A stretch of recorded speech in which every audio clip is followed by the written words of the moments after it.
చాలా మంది రాజకీయ నాయకులు మాట్లాడుతూ బీజేపీ పార్టీ ప్రజా సమస్యల మీద కాకుండా మతం మీదనే ఆధారపడి రాజకీయాలు చేస్తుందని చెప్పేసి చెప్తున్నారు. అంటే ఈ రోజు మేము భారతదేశం కశ్మీర్ నుంచి కన్యాకుమారి వరకు డెవలప్ అవుతున్నాయి కదా. ప్రపంచ దేశాలంతా కూడా విశ్వగురు అంటారు. ఏం డెవలప్ అవ్వాలంటే వీళ్ళకి అందరికి భారత్ ను పాకిస్తాన్ బంగ్లాదేశ్ చేయాలనా, అఫ్ఘానిస్తాన్ చేయాలనా? खाना खाते भारत का, गाना खाते पाकिस्तान, अफगानिस्तान, బంగ్లాదేశ్ కా. అరే బంగ్లాదేశ్ లో పోయి చూడయా, కశ్మీర్ లో ఏం చేసిండ్రు? హిందువులను మొత్తం నరికేస్తున్నారు, చంపుతున్నారు. ఆఫ్ఘనిస్తాన్ లో హిందువులు లేరు. ఒకప్పుడు ప్రపంచం మొత్తం కూడా హిందూ దేశాలు మాళవ, కొంకణ, ద్రవిడ, మత్స్య, కళింద, పొడింద, భోజ, నేపాళ, విదేహ, పాండ్యకురు, బర్బర, సింధు, యుగంధర, ఆంధ్ర, బంగాళ, కరుష, డెంకణ, త్రికత, సుధేష్ణ, మరాఠ, లాట, పాంచాల, నిషాద, గార్జరక, ఒకప్పుడు అన్ని కూడా హిందూ దేశాలు. కానీ ఈ రోజు ఏం చేస్తున్నారు?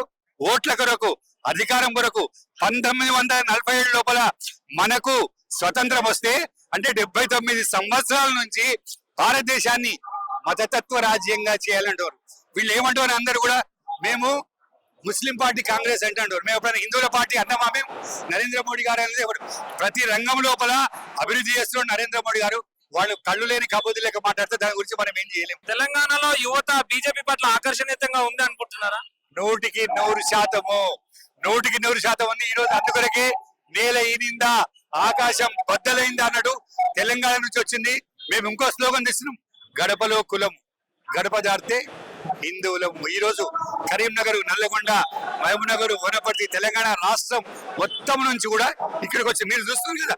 పాసులు మాకు విఐపి పాసులున్నా కూడా అందరు విఐపి లోపల పోవడానికి వీల్లేదు మాకు. కానీ మీరే మాకు కళ్ళనమాట. ఎందుకంటే రవి చూడను కవి చూస్తాడు, రవి కవి చూడను మీ జర్నలిస్టులు చూస్తారు అన్నమాట. అది సో ఇప్పుడున్న పరిస్థితులలో రాష్ట్ర బీజేపీలో రాజకీయ నాయకుల కుమ్ములాటనే ఎక్కువ ఉంది, అందుకే పార్టీ ఎదగలేకపోతుంది తెలంగాణలో అని చెప్పేసి చెప్తున్నారు. బాబు, దేనికి కూడా టైం రావాలి. ఒకప్పుడు బీజేపీకి 2 సీట్లు వచ్చినాయి. 2 సీట్ల నుంచి ఈ రోజు మేము 300 క్రాస్ అయినాం.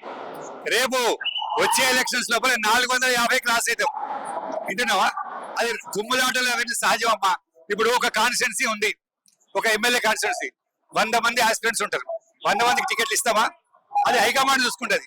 100 మందిలో మేము ఎవరైనా సరే, XYZ ఎవరైనా సరే, వాళ్ళకి బీజేపీకి మాత్రం ఓట్లు వేసే దేశభక్తులు మా దగ్గర చాలా మంది ఉన్నారు. ఈయన ఎగ్జాంపుల్, కాళ్ళకి చెప్పులు లేకుండా నడుస్తున్నాడు. మా దగ్గర ఇంకో కాళ్ళకి చెప్పులు లేకుండా అయోధ్య లోపల రామ జన్మభూమి కట్టాలని చెప్పి ఎంతో మంది, తిగుడ మధుసూదన్ గౌడ్ అన్నాడు, 26 సంవత్సరాల నుంచి నడుస్తున్నాడు. కట్టినా కూడా మళ్ళీ తెలంగాణ లోపల ఇంకో రామాలయాన్ని మేము కడుతున్నాం. ఇంటోరా, ఈ రోజు మనం ఉంటాం, రేపు పోతాం. విక్రమాదిత్యుడు 2000 సంవత్సరాలు బతికిండు, 2000 సంవత్సరాలు కాలగర్భంలో కలిసిపోయింది కదా. మరి ఈ రోజు మనం కూడా అంతే. ఇప్పుడు నరేంద్ర మోడీ గారు 1000 సంవత్సరాలు భక్తాడా? మేమేం 1000 సంవత్సరాలు భక్తమా? కానీ దేశం కోసం, ధర్మం కోసం జీవించాలి. లేకపోతే భారతదేశం మళ్ళీ పాకిస్తాన్, బంగ్లాదేశ్ అయిపోతుంది. మీకు తెలుసు కదా, పాకిస్తాన్, బంగ్లాదేశ్, ఆఫ్ఘనిస్తాన్ హిందువులు ఉన్నారా? మీరు ఇవన్నీ చెప్పాలి బాబు. మీరు చెప్పడం కాదు, మీరు ఇవన్నీ చెప్పాలి.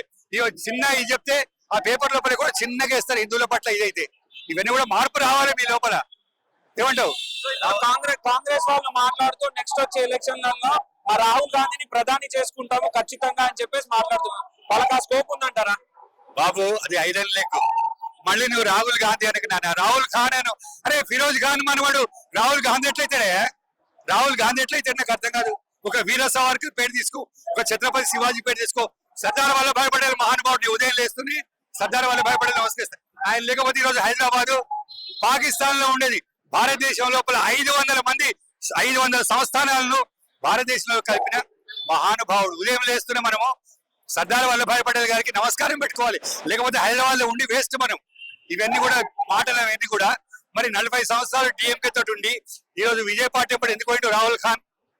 రాహుల్ గాంధీ అనకు మళ్ళీసారి నాకు రాహుల్ అను కనీసం. సో ఇప్పుడున్న తెలంగాణ కాంగ్రెస్ రాజకీయ లీడర్లు కాంగ్రెస్ అంటే ముస్లిం అంటే కాంగ్రెస్ అని చెప్పేసి వాదిస్తున్నారు. అది ఎంతవరకు కరెక్ట్ అంటారు? 100% కరెక్ట్ చెప్పిండ్రు వాళ్ళు. చెప్తే కదా ఇందాక, స్వతంత్రం వచ్చిన తర్వాత ఒక ప్లాన్ ప్రకారము భారతదేశాన్ని మతతత్వ రాజ్యంగా చేయాలని చెప్పి చూస్తున్నారు. దురదృష్టం ఏంటంటే వీళ్ళు మస్జిద్ పోతారు, టోపు పెట్టుకుంటారు, నమాజ్ చదువుతారు. అసదుద్దీన్ బొట్టు పెట్టుకొని మన దేవాలయాలకు వచ్చిండా? అక్బరుద్దీన్ వచ్చిండా? హిందూ దేవతలను తిడుతుంటే ఒక్కడన్నా మాట్లాడుతున్నాడా? నవ్వుకుంటూ కూర్చుంటారు. ఆయన అద్దంకి దయాకర్ ఏమంటున్నా, ఏయ్ రాముడు మీ అన్న నారా, సీతాదేవి నీ వదిన నారా? సీతారాములను మనము దేవతల్లాగా పూజిస్తాం. ఉదయం లేస్తూనే శ్రీరాఘవం దశరథాత్మజమప్రమేయం సీతాపతిం రఘుకులాన్వయ రత్నదీపం ఆజానుబాహుం అరవిందదళాయతాక్షం రామం నిశాచర వినాశకరం నమామి. అంటే మన దేశంలో తిట్టేటోళ్లతోటి మన రేవంత్ రెడ్డి గారు అక్బరుద్దీన్ యూనివర్సిటీకి ముఖ్యమంత్రి ఉప ముఖ్యమంత్రి పదవి ఇస్తారా అంటాడు. ఇవి మీకు తెలుసు కదా, ఇవి నేను చెప్పాల్సిన అవసరం లేదు. అంటే కాంగ్రెస్ అంటే కాంగ్రెస్ ముస్లిం పార్టీ అంటున్నారు, అవునా? వాళ్ళు ఒప్పుకున్నారు, కానీ మేము హిందువుల పార్టీ అనలే. మళ్ళీ చెప్తున్నా, సబ్కా సాత్ సబ్కా వికాస్ సబ్కా విశ్వాస్ సబ్కా ప్రయాస్ అని మా ప్రియతమ నాయకుడు కల్కి అవతారంగా ప్రతిరూపం నరేంద్ర మోడీ గారు చెప్పిండ్రు. వారి దారి లోపలనే మేము నడుస్తాం.